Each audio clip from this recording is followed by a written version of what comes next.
Hello friends, আজকে আবারও একটা রেসিপি নিয়ে চলে এসেছি। আজকের রেসিপি মাটার মাশরুম। তো আমি কৃষ্ণা, আর তোমরা দেখছো Krishna cooking and blogging channel. তো ভিডিওটি প্রথম থেকে শেষ পর্যন্ত দেখতে থাকো। তো এখানে আমি মাটার মাশরুম বানানোর জন্য নিয়ে নিয়েছি 1 প্যাকেট মাশরুম। তো এখানে বাজারে এইভাবে কিন্তু প্যাকেট করে মাশরুমগুলো বিক্রি হয়। তো আমি 1 প্যাকেট নিয়ে নিয়েছি। এখানে উষ্ণ জল গরম করে নিয়েছি। দিয়ে মাশরুমগুলো একটু বেশ ভালো করে হাত দিয়ে হালকা হাতে একটু রগড়ে ধুয়ে নিচ্ছি, কারণ মাশরুমে অনেক মাটি অনেক বালি লেগে থাকে। তাই মাশরুমটা কিন্তু খুব ভালো করে পরিষ্কার করে নিতে হবে। তো গরম জলে ধুয়ে নেওয়ার পর আমি কিন্তু আবার ঠান্ডা জলে একটু ধুয়ে নিয়েছিলাম। তো এটা ভালো করে কিন্তু অবশ্যই ধুতে হবে। তো দেখো আমি মাশরুমগুলো কেটে নিচ্ছি। তো যেইগুলো একটু ছোটো মাশরুম সেগুলোকে 4 পিস করলাম, আর যেটা একটু বড় সেটাকে 6 পিস করে নিয়েছি। তো সমস্ত মাশরুম আমি কেটে নিলাম। এবার এখানে আমি নিয়ে নিয়েছি মটরশুঁটি। যেহেতু এটা মাটার মাশরুম করব, তাই মটরশুঁটিগুলোকে ছাড়িয়ে নিচ্ছি। তো মটরশুঁটিগুলো আমি ছাড়িয়ে নিচ্ছি। তো এখানে আমি 1 বাটির মতো মটরশুঁটি নিয়ে নিয়েছি। তো এবার গ্যাসের মধ্যে বসিয়ে দিলাম কড়াইয়ে দিয়ে দিলাম পরিমাণ মতো সরিষার তেল। এবার দিয়ে দেবো তেলে সামান্য পরিমাণ জিরে ফোড়ন। এবার জিরে ফোড়নটা যখন হালকা একটু আসবে তখন দিয়ে দেবো একটা শুকনো লঙ্কা। তারপর দিয়ে দেবো গরম মশলা। তো এখানে আমি দিয়েছি এলাচ, দারচিনি আর লবঙ্গ। এবার সমস্ত কিছু একটু ভালো করে খুন্তি দিয়ে নেড়ে চেড়ে দিয়ে দিলাম পেঁয়াজ কুচি। এবার পেঁয়াজটা যতক্ষণ পর্যন্ত হালকা লাল রং না আসছে ততক্ষণ পর্যন্ত পেঁয়াজটাকে ভেজে নেব। আর সবসময় চেষ্টা করবে এখানে পেঁয়াজটা খুব ছোট ছোট করে কেটে নেওয়ার। দেখতেই পাচ্ছ যে আমি পেঁয়াজটা কত ছোট করে কেটে নিয়েছি। এবার পেঁয়াজটাকে নেড়ে চেড়ে ভেজে নিলাম। তো হালকা লাল হয়ে এসেছে। এখানে আমি একটা মিডিয়াম সাইজের টমেটো দিয়ে দিলাম। টমেটোকেও কিন্তু আমি খুব ছোট করে কেটে নিয়েছি।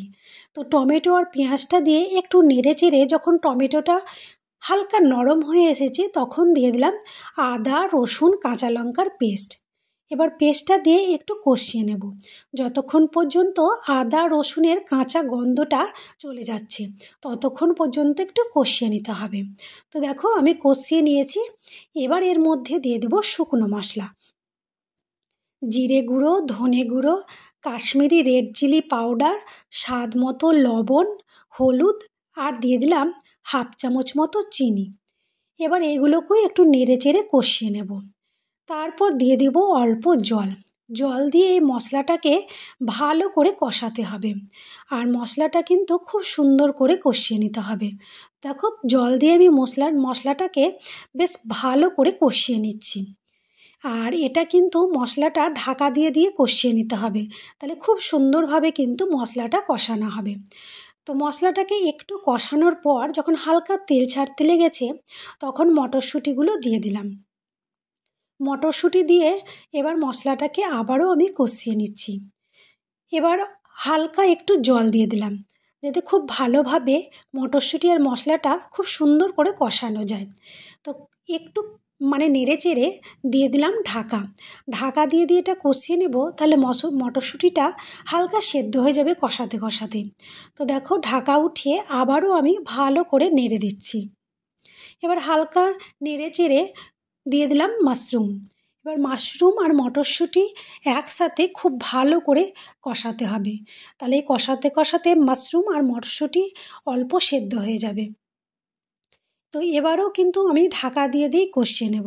তো তোমাদের যদি এই রেসিপি ভালো লেগে থাকে অবশ্যই একটা লাইক করে দেবে আর কমেন্ট করে জানাবে কেমন হয়েছে। আর যারা এখনও চ্যানেলটি সাবস্ক্রাইব করোনি চ্যানেলটিকে সাবস্ক্রাইব করে দেবে। আর যারা ফেসবুক থেকে দেখছো একটা ফলো করে দেবে। তো দেখো একটু কষানোর পর এবারও কিন্তু আমি ঢাকা দিয়ে দিলাম।